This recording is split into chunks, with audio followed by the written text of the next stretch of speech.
Dear brothers and sisters, we live in the time of turmoil and political uncertainty, with this war going on, with this sickness still out there. And of course we ask ourselves what is happening and what is gonna happen in future.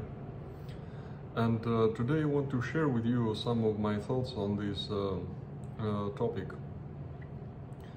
I won't talk about politics or about nationalism, who is right, who is wrong, or economic or stuff like that. Because, well, I just want to identify some things that are used by the devil to create traps and to lead whole nations into destruction the way he wants us to go. Okay, so this is not an answer. Okay, this is just some things for you to think about. Okay, to pray about. We know that there is a prince of this world, and the Lord told us that he has nothing in me. That means that this prince of this world is Mammon, is the devil, okay, and or spirit of Antichrist, if you will, if you wish, and this spirit has his own plan. Okay, his own way of controlling this world, okay, leading this world towards his domination, his kingdom, and many things that are happening are basically falling into this deception. Because in the Revelation, the devil is called an ancient snake that deceives nations. Not just individual people, but whole nations. So, how does he deceive nations? He deceives nations by creating traps, okay? And these traps, they have the shape that you make one, you have to choose something, okay? There are two choices. You choose what he wants and you leave, or you choose what he doesn't want and you die. Okay, and with Christ, okay, that was the choice. You choose to be with me. I give you all the kingdoms. I give you all the power. You choose not to, I will kill you. And he did, through those people. Okay, so we can see this from the onset of Christ's own experience in this world. Okay, so something similar happens very often. Even for Christ, he left no choice. But of course, when Christ lost this in this world, he gained, he won over sin, over death. Okay, that's an answer. What should we do in such cases? And that was option for many martyrs and for many. So the Mammon, he tries. It's just the name of ancient god, and it's just used to describe this. Okay, and this prince of this world. He is trying to make it so that there is no choice. Some examples. Okay. I will come slowly to the what's happening with Russia and Ukraine right now, and this isolation of Russia that is happening now. Okay, and I won't talk about politics. I will try not to. So in the past, what we had this choice: either you stay with a monarchy, with monarch in this patriarchal society, and you die because this monarch is a crap monarch, is a bad one. or you just get rid of this monarchy, you rule yourself, you have democracy, and you have another type of society. Okay, this type of society that doesn't have this monarch as your head. You have yourself as your head, and becomes you have your passions, your desires, your egoism as your head, and you have mammon and people who control all the money and resources and ideology. They become your head, and they represent this mammon and this new lord that you choose. So you don't really get any democracy and freedom. Okay, so that's just one example what happened in the recent history of most countries, most nations. We have some even more recent examples. For example, in the Soviet times, okay, after the first the war, the First World War. The war is going on. Saint Nicholas, the Tsar, he was pushed also to this choice. You either forfeit your power, okay, or if you don't, the Russia will be destroyed. All the people are going to be killed in this war, and that's it. Okay, or they will come and destroy you. So you have to abdicate. So he was forced to do that, and then he was killed soon after that. With the Soviet, what happened? Okay, you either red or white. No matter who you are, if you don't like red, you are white, and you either are gonna be killed or you fight. Okay, if you're not white, you have to be red. Okay, and you will have to fight against the white. Okay, there is no other option. So you have to kill in any case. Eventually, tens of millions of people were killed in that war. Okay, and similar things. Okay, in the war, you don't like Stalin. Well, you'll have Hitler that will come and kill. So if you don't like Stalin, you have to fight for him in any case. Okay, so you are also put in that you're squeezed in that position that there is no other choice. You just have to make one choice. On the individual level, Mammon also uses this strategy.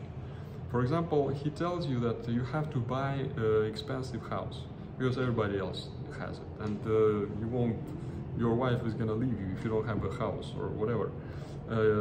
You're persuaded that you have to have a house to be a normal person.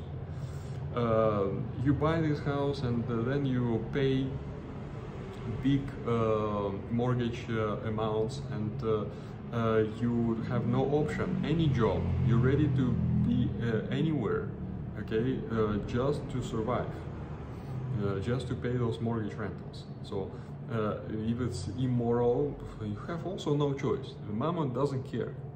Okay, and if you want to care about your children, to have spend more time with your children, also you cannot have that.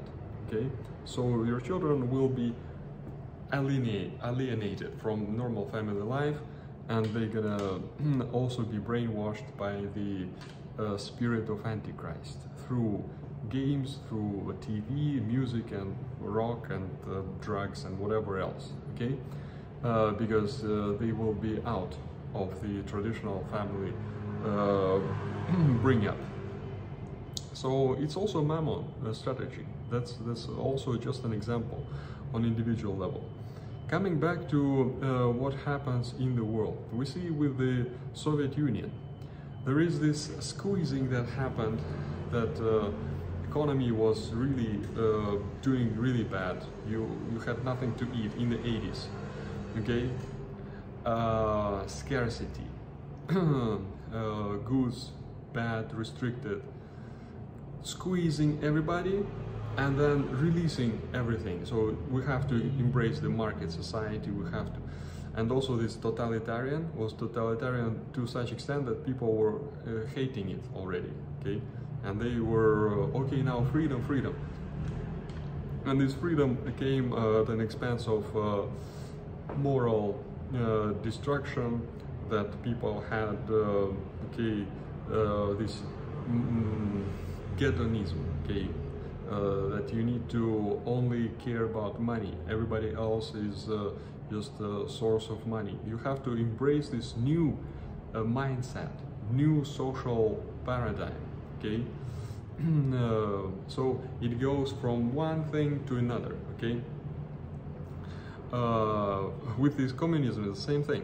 You don't like these exploiters and all this. So what you need to, the only choice is communism, socialism, okay? And then making it so absurd that you don't believe in it, and then you go back and you're exploiter yourself. You embrace the these capitalist values and all other things. So it is trying to do this. You love your country, but you're independent. No, they will come and say, oh, you love your country, now join us. And by joining us, slowly you see that this is Nazism or something like that. That is really scary. And then you just throw that away. No, I don't like my country. Sorry, I just want to be, you know, cosmopolitan, just a citizen of the world. Okay, so you forfeit any belongingness to some culture, to some roots, and you are okay, conquered by devil through this. So coming back to what is happening now, I really hope that my predictions, my concerns are not true, but just something to be aware of. The persecution of the church are done by Mammon. Who else? Okay, he hates Christ, basically. Anything related to Christ for him is an obstacle.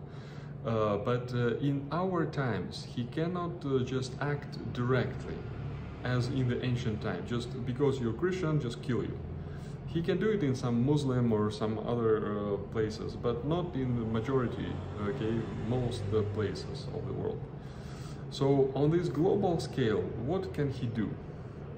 We see that in the Soviet times, the Bolsheviks, they used this political and economic theory that if you don't support the proletariat, you are against, you are aristocracy or landowner or you are capitalist, you need to be destroyed. You are contra-revolutionary. So the church, you don't like our policy, you don't like that we are government, we are atheists. Well, that means that you are with those guys. So we just kill you, we just destroy you.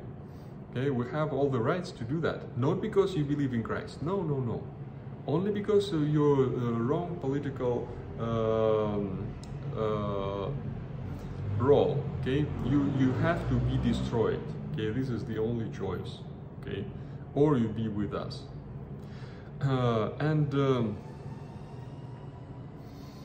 So the persecutions that are gonna happen will be similar to that.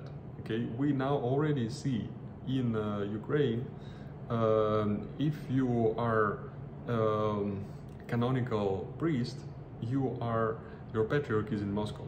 So they would come and say, well, you are with the aggressor. You cannot, you betray your country. Just not because you're Orthodox. No, no, no. Because of that. So there is already this carte blanche. There is already this reason to persecute you. There is the excuse for doing that. Same thing can be done in Russia. Okay, if the say war comes to Russia now, the exact same thing is going to happen. They're going to come to you and say, You don't support what we do now in that we fight and all our official position. Well, you betray your country. You want others to conquer us. So you have to go to prison or something else. Okay, so they also this can be used to have this prosecution, and it will be not just individual people who make this scheme. No, this behind it is a spirit of Antichrist, who is trying to use all kinds of ways to destroy the Church of Christ. And the same thing can be on a global scale. Okay, for example, if some measures introduced that you cannot buy and sell, they say, oh, you are against the system, you are against life, you are against humanity, you want some disease to spread and kill everybody, so you have to have, not because you're Christian, no, because you are against this system that you cannot buy anything without a code that we will give you. Okay, so this is something we can already expect. Okay, we hope that this will not come soon, but this is something that we can expect, and we should be ready not to be in one of those, squeezed into that choice. And if we are like Christ himself, he was squeezed into that choice. He chose not to be with the devil, okay, and he was killed. So if we have to sacrifice our life, our property, our, school for our children, goods, supermarket, whatever we need to sacrifice for the sake of Christ, we have to do that, okay? Let us be ready, let us be watchful, let us not get dragged into propaganda, no matter which side, okay? Or into some, driven by emotions. Oh, see these pictures, or so. It's emotions, okay? We need to be out from politics, out from nationalistic things, out away from all kinds of propaganda that there is. May the Lord be with us, give us strength, help us be on watch, on guard spiritually, and only by being with Christ we can stay on the right side. May the Lord give you blessing and give you right heart, humble, and wisdom to judge about things that happen in the right way. May the Lord bless.